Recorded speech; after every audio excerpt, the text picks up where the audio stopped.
For example number 2, the first thing we need to get is a common denominator. So let's make these both a denominator of, not 12, sorry. Let's do 24. Sorry, we can't do 12.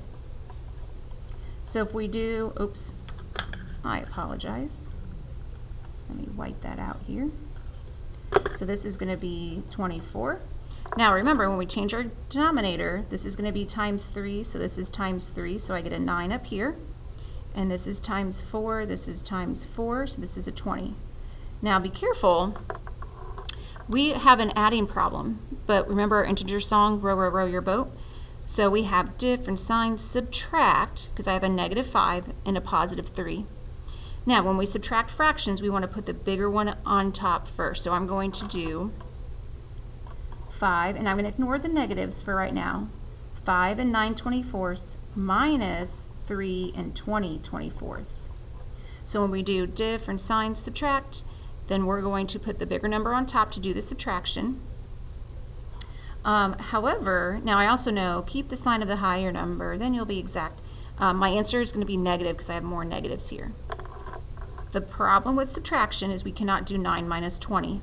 So we're going to need to borrow from this 5. We're going to borrow 1, and if we borrow 1, we're going to add a fraction that equals 1. Remember, 24 over 24 equals 1.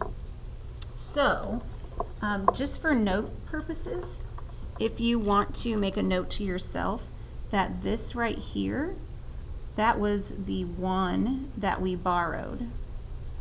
Now you don't have to write this down when you're doing your homework, but because these are our notes, this will give us a good reminder of why we're adding 24 over 24. So we borrowed 1 from the 5, and we're going to get 24 over 24. So let's rewrite this. I now have 4.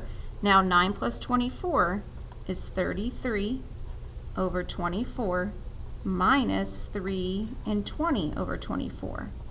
Now that we borrowed, we can now subtract. 33 minus 20 is 13. Keep your denominator of 24, and 4 minus 3 is 1. But remember, we talked about different signs, subtract. Keep the sign of the higher number because we had more negatives. Our answer is -1 in 13 over 24.